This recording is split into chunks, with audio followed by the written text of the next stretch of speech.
उधर महाराजा उग्रसेन मथुरा नगरी की भोली भाली प्रजा पर कंस के दिन प्रतिदिन बढ़ते अत्याचारों से परेशान थे, तो इधर ब्रह्मा और महादेव गौ माता को साथ लेकर क्षीर सागर पहुंच चुके थे।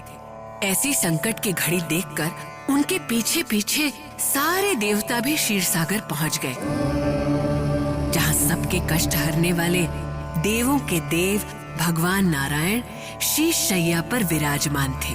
तब ब्रह्मा जी ने उनकी आराधना आरंभ की। आराधना करते करते परमपिता समाधिष्ठ हो गए। इसी समाधि में उन्हें श्री हरि विष्णु की अमृत जैसी वाणी सुनाई दी। चिंता न करें देवी, मेरा देवी प्रश्नी को दिए हुए वचन को पूरा करने का समय आ गया है। मैं प्रश्नी के तीसरे जन्म देवकी के गर्भ से जन्म लूंगा।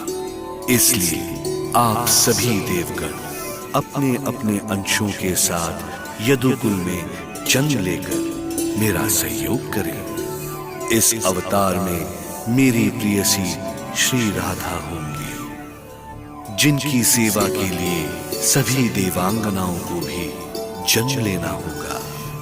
सहस्त्र मुख शेषनाग जी मेरे अवतार का सहयोग करेंगे, इसीलिए उन्हें मुझसे पहले ही वहां जन्म लेना होगा।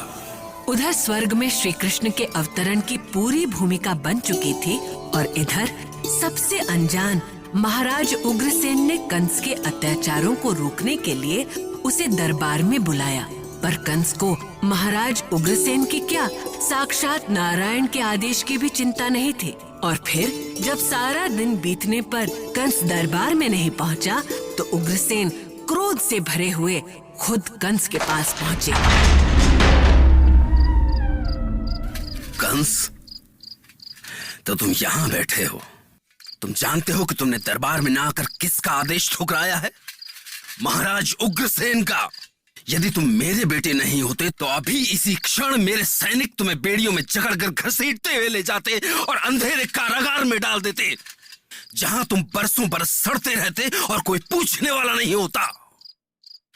कंस, अपराधी हो तुम, अपराधी। शांत पिताश्री, शांत।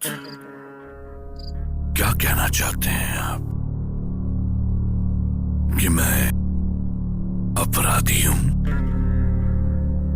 क्यों पिताश्री, क्यों? कौन सा अपराध किया है मैंने?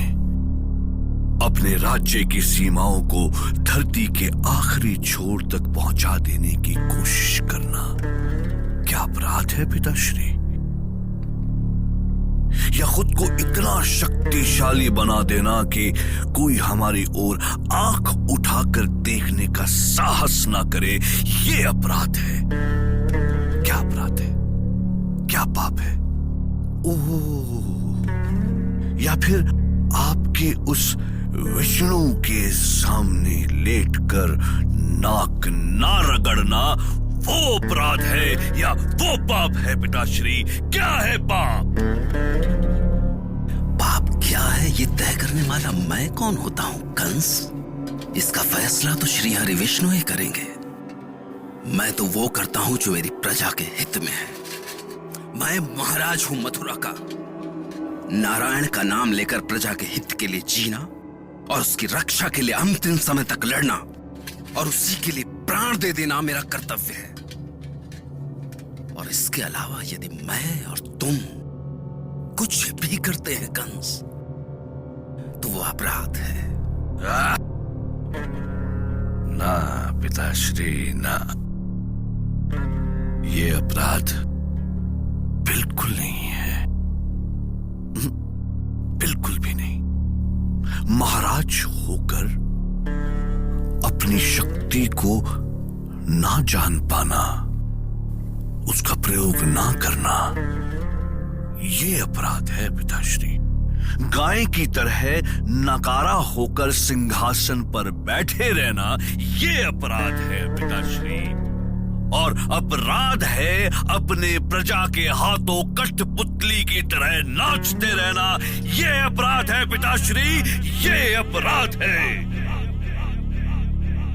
और अगर यहाँ कोई अपराधी है तो क्षमा करें पिताश्री, वो आप हैं। अच्छा होगा पिताश्री यदि आप मेरा मुंह न खुलवाएं।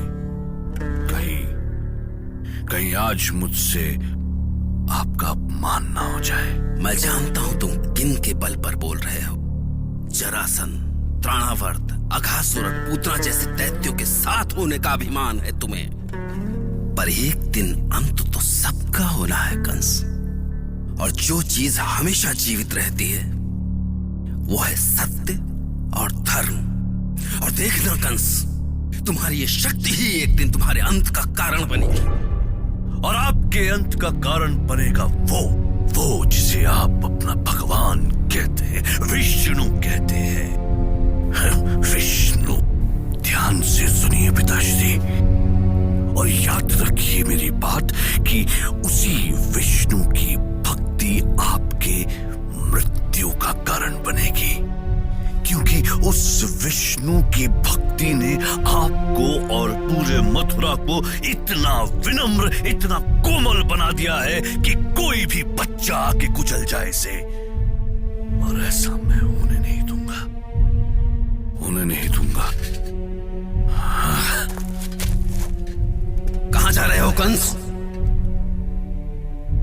अपनी शक्ति को और बढ़ाने पिताश्री, इतना कि एक दिन आपका विष्णु भी मेरे सामने अपने प्राणों की भीख मांगे। भीख। क्यों कर रहे हो तुम ये सब? क्योंकि राज्य चलाने के लिए कर की आवश्यकता होती है पिताश्री, और कर प्रजा देती है अपने राजा को। मुझे तो केवल कर चाहिए, अब वो चाहे जिए या मरे, मुझे इससे क्या, क्योंकि कर से ही सेना आएगी और सेना से ही शक्ति बढ़ेगी। और मुझे